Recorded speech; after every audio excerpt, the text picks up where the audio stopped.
Hello friends, कैसे आप सब लोग। फ्रेंड्स, आज के वीडियो में बात की जाएगी ईवीएस यानी पर्यावरण अध्ययन की पेडागोजी के बारे में। देखिए, जो ईवीएस आपकी 30 नंबर की आती है, उसमें 15 नंबर का तो आपका आता है कंटेंट। उसके ऊपर मैं ऑलरेडी वीडियो बना रहा हूँ, आप लोग वीडियो के डिस्क्रिप्शन में जाकर या फिर चैनल की प्लेलिस्ट में जाकर देख सकते हो। बाकी 15 नंबर की पेडागोजी के लिए मैं पहले ईजी और मॉडरेट लेवल के क्वेश्चन ले रहा हूँ, देन उसके बाद आपके हार्ड क्वेश्चन कराए जाएंगे। स्टार्टिंग में आपको हार्ड कराएंगे तो आप उन्हें समझ नहीं पाओगे, भाग जाओगे, ठीक है। इसलिए सबसे पहले ईजी और मॉडरेट लेंगे, देन उसके बाद हार्ड लेंगे, ताकि आपके 15 नंबर भी पक्के कराए जा सके। इसलिए चैनल को सब्सक्राइब कर लेना, ताकि जो नेक्स्ट वीडियो आए उसका नोटिफिकेशन आपके पास जल्दी मिल जाए। और चैनल सब्सक्राइब के साथ साथ बेल आइकन पर प्रेस कर लेना, ताकि नोटिफिकेशन आपको साथ के साथ मिलता रहे। चलिए देख लेते हैं पहला क्वेश्चन। साथ के साथ आप लोग भी आंसर देने की कोशिश करना और देखना आप लोगों ने कितना स्कोर किया है। पहला क्वेश्चन पढ़ते हैं। निम्नलिखित में से कौन सा पर्यावरण अध्ययन का उद्देश्य नहीं है? Which of the following is not the objective of teaching EVS? देखिए, इसके ऊपर वेरी वेरी इंपॉर्टेंट लगा लेना। क्यों है वेरी वेरी इंपॉर्टेंट, वो मैं बताता हूं। या तो एग्जामिनर पूछता है एग्जाम के अंदर कि पर्यावरण अध्ययन का उद्देश्य नहीं है, या फिर जो सबसे ज्यादा पूछता है कि निम्नलिखित में से कौन सा पर्यावरण अध्ययन का उद्देश्य है। तो दो तरीके से क्वेश्चन आपसे पूछता है, तो आपको चारों ही पॉइंट अच्छी तरीके से देखने हैं, ताकि एग्जामिनर कोई भी पूछे आप उसका इजीली आंसर दे पाओ। देख लेते हैं कौन सा होगा। पहला, बच्चों को पाठ्य पुस्तक की परिभाषा यानी डेफिनेशन प्रदान करने के लिए प्रोत्साहित करना यानी एनकरेज करना। देखिए, किसी भी कोई सा भी आपका सब्जेक्ट हो, उसका उद्देश्य ये कभी नहीं रहेगा कि इसमें से बच्चों को डेफिनेशन के लिए एनकरेज करा जाए, या उसको रटने के लिए कहा जाए, या फिर उसको लेक्चर या व्याख्या दी जाए। तो इस तरीके की कभी भी ऑप्शन आ जाए तो समझ लेना बच्चे के लिए नेगेटिव पॉइंट है। इस तरीके का जो उद्देश्य है वो कभी नहीं माना जाएगा।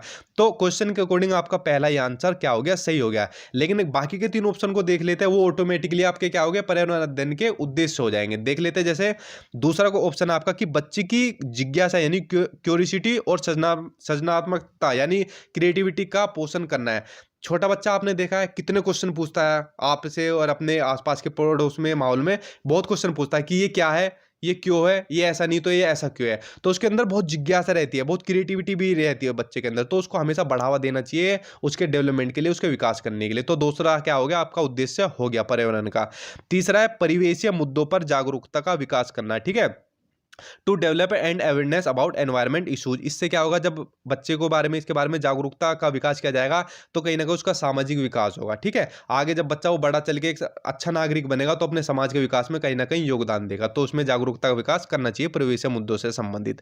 फोर्थ, आपका बच्चों को स्वयं अपने हाथ से कार्य करने और खोजने के क्रियाकलापों से जोड़ना है, ठीक है। बच्चों को हमेशा ऐसी एक्टिविटीज करानी है जिसे बच्चा खुद अपने हाथों से करता है, और या फिर उसे खुद खोजता है। मतलब सारा काम बच्चा खुद करता है, ना कि वो रटता है या फिर उसे कोई लेक्चर दिया जाता है या फिर उसे कुछ सिखाया जाता है। और इसी बात को हमारा एनसीईआरटी भी कहता है कि जितना बच्चा खुद करके सीखेगा वही सबसे ज्यादा, उसी की वजह से उसका बच्चे का सबसे ज्यादा डेवलपमेंट होगा, उसका सबसे ज्यादा विकास होगा।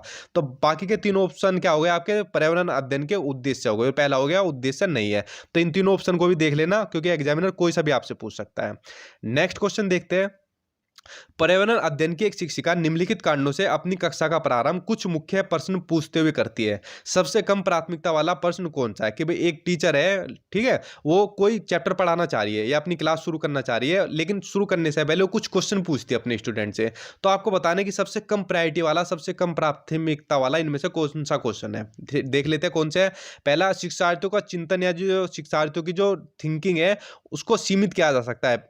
तो सबसे कम प्राथमिकता पूछा है, तो ठीक है, बिल्कुल सही हो जाएगा, सबसे कम प्राथमिकता। लेकिन असल में क्या होना चाहिए, बच्चे की जो चिंतन होती है ना, जो थिंकिंग होती है, उसको सीमित नहीं किया जाना चाहिए, उसको विस्तृत करना चाहिए। बच्चे के जितना ज्यादा बच्चा चिंतन करेगा, जितना ज्यादा सोचेगा, उतना ही उस बच्चे के लिए कहीं ना कहीं कारगर होगा, और क्लास के लिए ये कहीं ना कहीं एक पॉजिटिव साइन होगा, और टीचर को भी इससे हेल्प मिलेगी। तो बच्चे के चिंतन को कभी सीमित नहीं किया जाना चाहिए। तो लेकिन क्वेश्चन में पूछा सबसे कम प्राथमिकता वाला, तो आपका आंसर बिल्कुल सही हो गया पहला। बाकी के तीन ऑप्शन भी पढ़ते हैं। शिक्षार्थियों का चिंतन उद्दीपित किया जाना चाहिए, यानी स्टिमुलेट करना चाहिए, जो मैं दूसरा पॉइंट कह रहा था आपसे, ये ज्यादा प्राथमिकता वाला हो गया। तो आंसर दूसरा भी आपका क्वेश्चन के अकॉर्डिंग गलत हो गया। जैसे आपने टीचर कोई टॉपिक पढ़ाना चाह रही है, मान लीजिए पानी के बारे में पढ़ाती है, वाटर के बारे में टीचर ने पढ़ाना शुरू करा, और पढ़ाने से पहले बच्चों के बारे में से पूछ लिया, बताओ पानी के क्या है। तो बच्चे पानी के बारे में इतनी चीजें आपको बता देंगे कि कुछ चीजें आप भी कहोगे हाँ ये चीज तो मुझे भी नहीं पता थी। तो कहीं ना कहीं बच्चा क्या हुआ, बच्चे का चिंतन बढ़ रहा है ना। तो आपकी प्रायोरिटी क्या होनी चाहिए, बच्चे के चिंतन को बढ़ावा देने की होनी चाहिए ना कि उसके चिंतन को कम करने की होनी चाहिए। तो इसमें यही पूछा है कि उसकी सबसे कम प्रायोरिटी क्या है। तो पहला ही ऑप्शन आपका सही था, सबसे कम प्रायोरिटी। और दूसरा ऑप्शन में उसकी चिंतन को बढ़ाया जा रहा है। पर्सन शिक्षार्थियों में उत्सुकता जगाते हैं, बिल्कुल सही है। पर्सन शिक्षार्थियों में क्या जगाते हैं, उत्सुकता जगाते हैं, जिससे कहीं ना कहीं एक प्रायोरिटी के रूप में देखा जाता है। चिंतन के रूप में। उत्सुकता जगेगी तो कहीं ना कहीं एक्टिव लर्नर्स बनेंगे और उनकी रुचि भी बढ़ेगी उस सब्जेक्ट के प्रति। प्रश्न प्रकरण को संदर्भ परक बनाने में मदद करता है। ठीक है, जैसे आपने कोई प्रकरण पढ़ा दिया, कोई भी ये कंटेंट पढ़ा दिया पानी के बारे में, तो इसको क्या काम करेंगे, इस प्रकरण को एक संदर्भ के रूप में पहचानने में मदद करेंगे। वो अपने आप ही चीजें बता देंगे इस कंटेंट के बारे में, इस प्रकरण के बारे में, तो अपने आप ही चीजों को रिलेट कर लेंगे, आपको इतनी मेहनत करने की जरूरत नहीं पड़ेगी। तो चौथा भी आपका क्या होना चाहिए, प्रायोरिटी के रूप में होनी चाहिए। तो ये तीनों ऑप्शन आपके क्या होने चाहिए, प्रायोरिटी के रूप में होना चाहिए, और जो ये ऑप्शन है आपका कम प्रायोरिटी वाला यानी कम प्राथमिकता वाला होना चाहिए। तो आंसर इसका वैसे फर्स्ट हो जाएगा। चलिए नेक्स्ट क्वेश्चन देखते हैं। नेक्स्ट आपका विद्यालय में मिड डे मील, इसके ऊपर भी वेरी वेरी इंपॉर्टेंट लगा लेना। विद्यालय में मिड डे मील के समय के लिए कौन सा सबसे प्रासंगिक है। देखिए मिड डे मील की जो योजना है ये 1995 से शुरू की गई थी। जो स्कूल में बच्चे आते हैं, चाहे वो गरीब हो अमीर हो, उससे कोई फर्क नहीं पड़ता, उन सभी को क्या दिया जाना चाहिए, एक पौष्टिक आहार दिया जाना चाहिए, उनको खाना दिया जाना चाहिए, रोटी सब्जी फल दूध, ये सब क्या दिया जाता है, आपके मिड डे मील में दिया जाता है। 1995 से योजना शुरू की गई थी। तो इसमें पूछा है कि सबसे कम प्रासंगिक कौन सा है। ठीक है, यानी कि सबसे अधिक प्रासंगिक यानी मोस्ट रिलेवेंट कौन सा है। चलिए देख ले तो कौन सा है। यह शिक्षण अधिगम के लिए बहुत ही मूल्यवान समय को बर्बाद करता है। बिल्कुल गलत। देखिए जब बच्चा अच्छा पौष्टिक खाना लेगा, ठीक है, तो कहीं ना कहीं उसका शारीरिक विकास होगा, शारीरिक विकास होगा तो उसका मानसिक विकास ऑटोमेटिकली अपने आप हो जाएगा, क्योंकि जब बच्चे का शारीरिक विकास ही नहीं होगा तो उसका मेंटली रूप से वो डेवलपमेंट नहीं कर पाएगा अपना। ठीक है, तो मिड डे मील ना कि बच्चे का शारीरिक विकास करता है बल्कि उसका मानसिक विकास भी करता है और कहीं ना कहीं उसका सामाजिक विकास भी करता है। क्यों, जब बच्चे मिड डे मील में एक साथ बैठकर खाना खाते हैं तो एक दूसरे से बात करते हैं, किसी मुद्दे के ऊपर चर्चा करते हैं, तो कहीं ना कहीं एक सामाजिक विकास का भी वो यहाँ पर प्रारूप तैयार करते हैं। ठीक है, तो सभी तरीके के विकास के लिए मिड डे मील बहुत ही मूल्यवान होता है, बहुत ही महत्वपूर्ण होता है। सेकंड ऑप्शन है शिक्षण अधिगम के साथ इसका कोई लेना देना नहीं है। बिल्कुल गलत। शिक्षण अधिगम के साथ इसका पूरा लेना देना है। ठीक है, जैसे मैंने भी पॉइंट में ऊपर बताया, यह ईवीएस शिक्षण अधिगम के लिए एक अच्छा शिक्षण अधिगम का अवसर है। बिल्कुल सही है, यानी जो ईवीएस आपका पर्यावरण अध्ययन, उसके शिक्षण अधिगम के लिए एक अच्छा शिक्षण अधिगम का अवसर है। फोर्थ है यह उन बच्चों के लिए जो विद्यालय में खाली पेट आते हैं। गलत। यह सभी बच्चों के लिए है, खाली पेट से मतलब नहीं है, सभी बच्चों के लिए जो आपके विद्यालय में आते हैं, स्कूल में आते हैं। तो आंसर इसमें आपका बिल्कुल हो जाएगा सही, तीसरा। चलिए नेक्स्ट क्वेश्चन देखते हैं। नेक्स्ट है पर्यावरण अध्ययन में संकल्पनाओं यानी कॉन्सेप्ट और मुद्दों को विज्ञान यानी साइंस और सामाजिक विज्ञान यानी सोशल साइंस के रूप में नहीं रखा गया है। क्यों, देखो जो प्राइमरी क्लास के बच्चे होते हैं उनमें जब वो ईवीएस पढ़ते हैं तो आपने देखा ईवीएस के अंदर ही उनके साइंस के टॉपिक होते हैं और ईवीएस के अंदर ही उनके सोशल साइंस के टॉपिक होते हैं। जब अपर प्राइमरी क्लास के बच्चे होते हैं वहाँ क्या होता है, सब्जेक्ट को अलग अलग करके कर देते हैं डिवाइड उनको। ठीक है, साइंस आपका अलग हो जाएगा, सोशल साइंस आपका अलग हो जाएगा। लेकिन प्राइमरी में ऐसा क्यों करते हैं, उसका रीजन आपसे पूछा है कि ऐसा क्यों कहा गया है। चलिए देख लेते हैं। यह पाठ्यक्रम के भार को कम करने के लिए किया जाता है। देखिए बिल्कुल गलत है। इस तरीके का ऑप्शन बहुत आता है एग्जाम के अंदर और आपको देखते गलत काट देना है कि पाठ्यक्रम का यानी जो सिलेबस है उसके भार को एक कम करता है यानी डिक्रीज करता है। सेकंड, सीबीएसई के द्वारा दिए गए पर्यावरण अध्ययन के पाठ्यक्रम को इसी प्रकार से निर्धारित किया गया है। ये भी गलत है, सीबीएसई ने इस तरीके का कोई पाठ्यक्रम निर्धारित नहीं किया गया है। ठीक है। थर्ड है इस आयु वर्ग के बच्चे अपने परिवेश को समग्र रूप से देखते हैं। बिल्कुल सही बात है। ठीक है, इसमें क्या काम करते हैं, बच्चों को पता ही नहीं होता कि कौन सी चीज साइंस से जुड़ी हुई है, कौन सी चीज सोशल साइंस से जुड़ी हुई है। जैसे मान लो बच्चों को पेड़ के बारे में आपने बताया, अब पेड़ से जुड़ी बहुत चीजें होती है, जैसे पेड़ की जो प्रोसेस होती है, प्रकाश संश्लेषण की प्रक्रिया, फोटोसिंथेसिस का जो प्रोसेस होता है वो आपका साइंस में आता है। अच्छा, पेड़ों को बचाने के लिए आंदोलन शुरू हुए थे, जैसे आपका ईवीएस में क्वेश्चन पूछा गया था बच्चे, एक आपका चिपको आंदोलन हुआ था पेड़ बचाने से पहले, इसको भी अच्छे तरीके से देख लेना, कई बार पूछा गया है ये भी आपका। ठीक है, चिपको आंदोलन हुआ था, तो ये कहीं ना कहीं आपका सोशल साइंस का विषय हो गया। ठीक है, जो कि आपका उत्तराखंड में हुआ था। तो कहीं ना कहीं पेड़ से संबंधित कितने आपके विषय हो गए, साइंस के भी हो गए, सोशल साइंस के भी हो गए। लेकिन जब बच्चा पेड़ के बारे में पढ़ेगा तो पेड़ के बारे में सारी चीजें जान तो पाएगा, लेकिन उसे इतना नहीं पता होगा कौन सा आपका साइंस का है, कौन सा आपका सोशल साइंस का है, क्योंकि बच्चा सारी चीजों को समग्र रूप से देखेगा, ना कि अलग अलग रूप से। ठीक है, इसलिए ईवीएस के अंदर ये सारी चीजें एक साथ रखी जाती है प्राइमरी क्लास में। चलिए नेक्स्ट क्वेश्चन देखते हैं। नेक्स्ट आपका दिए गए प्रश्न को ध्यान से पढ़िए। ठीक है, ध्यान से पढ़ते हैं क्या बोल रहा है। क्या आपने अपने घर या स्कूल के आसपास जानवर देखे हैं? बिल्कुल देखे हैं। जिनके छोटे बच्चे हैं, हाँ बिल्कुल देखे हैं। कुत्ता हो गया, बिल्ली हो गई, गाय हो गई, ऐसे जानवर है जिनके छोटे बच्चे हैं। अपनी नोटबुक में उनके नाम लिखने हैं। ठीक है, उनके नाम लिख लेते हैं। इस प्रश्न के माध्यम से किस परिक्रमण कौशल, ठीक है, किस प्रोसेस स्किल का आकलन किया गया है, यानी किसका असेसमेंट किया गया है ये चीज इस चीज के माध्यम से। चलिए देख लेते हैं। पहला है वर्गीकरण एवं चर्चा, बिल्कुल गलत। ना तो हम यहाँ पर क्लासिफिकेशन कर रहे हैं जानवरों के बारे में, ठीक है। एक सिंपल सा हमें बोल दिया कि अपने आसपास में उन जानवर के देखना है जिनके छोटे बच्चे हैं, तो क्लासिफिकेशन तो हुआ ही नहीं। यहाँ तो हमें सारे जानवर देखने हैं और ना इनके ऊपर चर्चा की जा रही है कि उनसे आपसे कुछ क्वेश्चन पूछा जा रहा है और फिर आपको कुछ बताना है, ठीक है। तो पहला ऑप्शन आपका गलत हो गया। दूसरा परिकल्पना एवं प्रयोग, ठीक है। ना तो यहाँ कोई परिकल्पना की जा रही है कि भाई आपको कुछ सोचना है, सिंपल सा काम है, आसपास में उन छोटे बच्चों को देखना है, अपनी जानवरों को देखना है जिनके छोटे बच्चे हैं और उनको नोटबुक में लिखना है। तो किसी तरीके की ना तो परिकल्पना हुई और ना ही कोई प्रयोग हुआ, यानी कोई एक्सपेरिमेंट हुआ, तो ये भी आपका गलत हुआ। थर्ड, न्याय के लिए सरोकार, इसका तो इससे कोई लेना देना नहीं है कि कोई कंसर्न करना है न्याय के लिए। फोर्थ आपका अवलोकन एवं रिकॉर्डिंग, तो आपका चौथा ही सही होगा। देखो सबसे पहले बच्चा क्या काम करेगा, अपनी कॉपी पेन लेके घर के बाहर निकल जाएगा या घर में रहेगा, ठीक है। और क्या काम करेगा, देखेगा भाई ये जानवर है, इसके छोटे बच्चे, कुत्ते को देखेगा, हाँ इसके छोटे बच्चे, कॉपी में लिख लेगा। फिर देखेगा गाय है या भैंस है, हाँ ये जानवर है, इसके छोटे बच्चे, तो उनको अपनी कॉपी पेन में लिखने का। तो ऑब्जर्व करता जा रहा है और साथ ही साथ कॉपी में लिखता हुआ उनको क्या करता जा रहा है, रिकॉर्ड भी करता जा रहा है, ठीक है। तो आपका आंसर इसमें हो जाएगा फोर्थ क्वेश्चन। बहुत तरीके से पूछा जाता है ये वाला आपका क्वेश्चन भी, इसलिए अच्छे तरीके से इसको कर लेना। देखिए एक और जरूरी बात, सीटेट की आप लोग तैयारी कर रहे हो तो सीटेट के आपके नोट्स बनाए हैं जो कि आपको मेरे ये व्हाट्सअप नंबर पर आपको 490 में मिल जाएंगे। इन नोट्स के अंदर क्या क्या है, जितनी भी एनसीईआरटी किताबों के महत्वपूर्ण बिंदु है, चाहे आपका एयूएस हुआ या मैथ हुआ, वो सभी नोट्स के अंदर मैंने डाले हुए हैं। जितने भी प्रीवियस ईयर के क्वेश्चन पेपर है 2011 से लेकर आज तक जितने पेपर हुए और अभी तक, वो सभी नोट्स के अंदर डाले हुए। और जितना भी आपका कंटेंट है जो सिलेबस वाइज है, जो आपके महत्वपूर्ण सिद्धांत और थ्योरी वगैरह, वो सभी नोट्स के अंदर आपको डाले हुए हैं। तो जितने भी आपके सभी सब्जेक्ट के नोट्स है, ये सारी चीजें वो आपको मेरे व्हाट्सअप नंबर पर सीटेट नोट्स लिखकर सेंड कर देना। वो आपको 490 की पेमेंट के बाद ये सभी सब्जेक्ट के नोट्स मिल जाएंगे और इनको अच्छी तरीके से देख लेना, सीटेट तो आपका इजीली यही करेक्ट करा देंगे। चलिए देखते हैं नेक्स्ट क्वेश्चन के बारे में। नेक्स्ट आपका पर्यावरण अध्ययन शिक्षण के संदर्भ में राष्ट्रीय पाठ्यचर्या की रूपरेखा एनसीईआरटी 2005 निम्नलिखित में से किसे प्रस्तावित नहीं करती है। क्वेश्चन कई बार ये भी पूछा जाता है कि किसको प्रस्तावित करती है, वेरी वेरी इंपोर्टेंट लगा लेना इस क्वेश्चन के ऊपर भी, ठीक है। तो चलिए देख लेते हैं किसको प्रस्तावित करती है और किसको प्रस्तावित नहीं करती है। देखते हैं पहला, विषयानुसार उपागम, बिल्कुल इसे प्रस्तावित करती है, ठीक है। तो आपका पहला तो इस ऑप्शन के अकॉर्डिंग गलत हो जाएगा। सेकंड है बच्चों के अनुभवों और संदर्भों से जोड़ना, ये भी आपका गलत हो जाएगा क्योंकि एनसीईआरटी इसको भी आपका क्या करते हैं, प्रस्तावित करते हैं कि बच्चों का जो भी एक्सपीरियंस है उसको उनके कंटेंट से जोड़ना है, ठीक है। तो कहीं ना कहीं इससे क्या होगा, बच्चा बहुत अच्छी तरीके से सीखेगा और एक लॉन्ग टर्म के लिए सीखेगा जब बच्चा खुद अपने एक्सपीरियंस से कोई चीज किसी कंटेंट के साथ जोड़ेगा।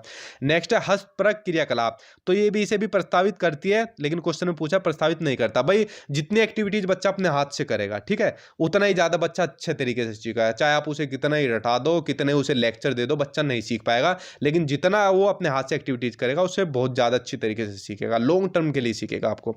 तो तीनों ही ऑप्शन क्या हो गए आपके कि इन्हें एनसीईआरटी प्रस्तावित करती है, तीनों ही ऑप्शन को। अब बचा चौथा ऑप्शन, इसको देख लेते हैं, ओब्वियसली अपने आप ही इसका आंसर हो जाएगा। तकनीकी शब्दावली से परिचित करना, भाई प्राइमरी लेवल से क्या मतलब है, टेक्निकल टर्म से उसको परिचित करना है, ठीक है। तो प्राइमरी स्कूल के बच्चों को कोई मतलब ही नहीं, टेक्निकल टर्म से उसको परिचित करना है, उसको बताना। तो तीनों चीजें आपकी क्या हो गई, इन्हें इनसे प्रस्तावित करते हैं और फोर्थ को प्रस्तावित नहीं करते। इन शुरू के तीन को भी अच्छी तरीके से देख लेना, एग्जाम के अंदर बहुत आता है ये वाला भी। चलिए नेक्स्ट क्वेश्चन देखते हैं। नेक्स्ट आपका अंजलि चाहती है, क्या चाहती है देख लेते हैं अंजलि जी क्या चाहती है। अंजलि चाहती है कि उसके छात्रों को पेड़ों के संरक्षण के लिए संवेदनशील बना जाए। देखिए इसके ऊपर वेरी वेरी इंपॉर्टेंट लिख लेना। ये क्वेश्चन आपका इस तरीके से एग्जामिनर घुमा के देखता है, कभी तो पेड़ों के कंजर्वेशन के बारे में पूछ लेगा, कभी फलों के कंजर्वेशन के बारे में पूछ लेगा, कभी किसी और चीज के कंजर्वेशन के बारे में पूछ लेगा। क्वेश्चन को इस तरीके से घुमा के देता है, तो इसको थोड़ा सा क्वेश्चन को समझना और इसको अप्लाई भी करना है, इसका इंप्लीमेंटेशन भी करना अपनी लाइफ के अंदर, ठीक है। तो चलिए देख लेते हैं पेड़ों के संरक्षण के लिए उनको संवेदनशील कैसे बनाया जाएगा, ठीक है, उनको सेंसिटिव कैसे बनाया जाएगा। निम्नलिखित में से कौन सा ऐसी सबसे उपयुक्त रणनीति है। पहला, बच्चों को एक पौधे को अपनाने को और पोषित करने में मदद करने को कहना, बिल्कुल सही। देखिए जब बच्चा एक पौधे को लेकर आएगा, ठीक है, गमले में लगाएगा, उसके अंदर पानी देगा, उसको खाद देगा, उसको धीरे धीरे बड़ा करेगा, ठीक है, तो कहीं ना कहीं उससे एक अटैचमेंट जुड़ जाएगा, बच्चे का एक लगाव जुड़ जाएगा। वो डेली उसको पानी देगा, डेली उसको खाद देगा। चाहे आप लोग भी हो, बड़े भी हो, अपने घर में पौधा लेकर आना, उसको लगाना, डेली उसको पानी दोगे, खाद दोगे, तो कहीं ना कहीं उससे आपका क्या हो जाएगा, एक अटैचमेंट जुड़ जाएगा। तो सबसे उपयुक्त रणनीति आपकी मेरे ख्याल से अभी तक पहला ऑप्शन देख के आपकी यही होगी, लेकिन बाकी तीन भी पढ़ लेते हैं क्योंकि एग्जामिनर ऐसे ऑप्शन देता है, 2 तो आप देखते गलत कर देते हो और 2 में आपका दिमाग खराब कर देता है, इनमें कौन सा सही होगा। ठीक है, चलिए बाकी के देखते हैं। कक्षा में बहस आयोजित करना, बहस से तो आपका बिल्कुल संवेदनशील नहीं बनेगा, कोई भी बहस से तो लड़ाई हो सकती है एक बारी को आपकी बहस करते करते, लेकिन संवेदनशील नहीं बन सकते। समूह चर्चा भी नहीं होगा, पोस्टर बनाना, इससे भी आपका संवेदनशील नहीं बनेगा। तो सबसे अप्रोप्रिएट आपका आंसर पहले ही होगा। और चाहे आपका किसी भी कंजर्वेशन के बारे में पूछे, चाहे फल पूछे या आपका पेड़ पूछे, आपको इसी तरीके से आंसर देना है। नेक्स्ट आपका क्वेश्चन, एक नवनियुक्त पर्यावरण अध्ययन के शिक्षक के रूप में पढ़ाने से पहले आपकी सबसे पहली प्राथमिकता क्या होगी। ठीक है, चलिए आप लोग वीडियो देख रहे हो, अपने आप को मान लो कि आप एक बिल्कुल न्यू टीचर हो। ठीक है, एयूएस के पर्यावरण अध्ययन के, तो आप क्लास में सबसे पहली बार जा रहे हो, तो सबसे पहली आपकी प्राथमिकता क्या होगी। ठीक है, अपने आप को टीचर मान लो, असलियत का नहीं, अभी तो फिलहाल ऐसी मान लो, बाद में आप लोग असलियत के भी बन जाओगे। तो बताइए सबसे पहले आपकी प्राथमिकता क्या करेगी होगी क्लास के अंदर जाने से पहले। पहले से पाठ योजना तैयार करना। देखिए पाठ योजना तैयार करी जाती है, बिल्कुल करी जाती है, लेकिन यहाँ पर बात हो रही है बिल्कुल आप एक न्यूली अपॉइंटेड टीचर हो, ठीक है, ईवीएस के, तो आपकी सबसे पहली प्राथमिकता पाठ योजना तैयार नहीं करनी होगी, आपकी सबसे पहली प्राथमिकता होगी कि बच्चों के बारे में जानना। भाई जब तक बच्चों के बारे में नहीं जान पाओगे, पाठ योजना कैसे तैयार कर पाओगे। आपको पता ही नहीं है बच्चों का लेवल कितना, बच्चे किस प्रकार से सीखते हैं, तो पाठ योजना किस तरीके से आप तैयार कर पाओगे। बना भी लोगे तो पाठ योजना आपकी फेल हो जाएगी। ठीक है, तो आपकी पहली प्राथमिकता ये नहीं होगी। दूसरा, कक्षा में धीमी गति से सीखने वाले शिक्षार्थियों की पहचान करना। इस चीज को तो बिल्कुल मत करना, चाहे धीमी गति से सीखने वाला हो, तेज गति से सीखने वाले हो, उनके बीच में कभी भी विभेद मत करना, डिफरेंशिएट मत करना। ठीक है, सबको एक समावेशी शिक्षा के रूप में आपको शिक्षा देनी है। नेक्स्ट, शिक्षार्थियों के लिए पाठ्यानुसार विस्तृत नोट्स तैयार करना। नोट्स भी आपको तैयार नहीं करने, जब तक बच्चे का लेवल ही नहीं पता होगा तो नोट्स कितने तैयार कर लो। ठीक है, तब तक क्या फायदा होगा। जैसे मैंने ऊपर नोट्स बनाए हुए हैं, अगर मुझे पता ही नहीं होता सीटेट में क्या पूछा जाता है क्या नहीं पूछा जाता, बच्चे किस तरीके से सीखते हैं, तो मैं नोट्स बना पाता, उनको नहीं बना पाता। तो इस तरीके से पहला स्टूडेंट के बारे में देखा, देन उसके बाद सब्जेक्ट के बारे में देखा, तब नोट्स बनाने का कुछ फायदा होता है। ठीक है, तो आपका तीसरा भी गलत हो जाएगा। फोर्थ, आपका शिक्षार्थियों का समाज सांस्कृतिक प्रोफाइल यानी सोशो कल्चर प्रोफाइल विवरण तैयार करना। बिल्कुल सही। जब बच्चे के समाज के बारे में, संस्कृति के बारे में हमें पता लगेगा, भाई बच्चा इस समाज से आता है, इस संस्कृति से आता है, उसके समाज में ये सब चीज़ें होती है, ये सब चीज़ें नहीं होती है, इस तरीके से पढ़ाऊंगा तो ज़्यादा अच्छे तरीके से सीखेगा। तो ये कहीं ना कहीं आपकी सबसे पहली प्रायोरिटी होनी चाहिए। वैसे सबसे पहली प्रायोरिटी आपकी बच्चा ही होना चाहिए, इस बात को हमेशा ध्यान रख लेना। चाहे आपकी पेडागोजी जब भी सोल्व करो, तो बच्चों को हमेशा अपनी प्रायोरिटी माननी है, बच्चे से जुड़ी सभी चीज़ों को आपको क्या कहनी है, महत्वता देनी है। ठीक है, तो आपका आंसर हो जाएगा इसमें फोर्थ। चलिए नेक्स्ट क्वेश्चन देखते हैं। एक शिक्षक अपने विद्यार्थियों को विभिन्न पशुओं के चित्र देता है, ठीक है, और उन पशुओं पर रंग भरने को कहता है जो हमारे घरों में नहीं रहते। इस क्रियाकलाप का क्या उद्देश्य है कि भाई हमारे घर में कुत्ता, बिल्ली, ठीक है, गाय, भैंस, ये सब चीज होगी, लेकिन उसने क्या काम करा, उन पशुओं पर रंग भरने के लिए कह दिया जो हमारे घरों में नहीं रहते। अब हमारे घरों में शेर नहीं रहता, चीता नहीं रहता, भालू नहीं रहता, ये सब कहाँ रहते, जंगलों में रहते हैं, तो इनके ऊपर ड्राइंग करने के लिए बोल दिया। तो इस कराने का, इस एक्टिविटीज को कराने का क्या उद्देश्य है वो आपको बताना है। पहला, सृजनात्मकता को विकास करना, बिल्कुल क्रिएटिविटी बढ़ेगी बच्चे के अंदर जब जानेगा कि भाई जानवरों के बारे में, अलग अलग जानवरों के बारे में जानेगा, रंग भरेगा तो उनके रंगों के बारे में जानेगा, तो क्रिएटिविटी तो अपने आप ही उसके अंदर डेवलप होगी। ठीक है, तो पहला आपका सही हो जाएगा। सेकंड, अवलोकन का विकास करना, बिल्कुल ऑब्जर्व करेगा बच्चा कि कौन सा जानवर पालतू है, कौन सा जंगली है, कौन सा शाकाहारी है, कौन सा मांसाहारी है, तो कहीं ना कहीं ऑब्जर्व करेगा बच्चा जानवरों के बारे में।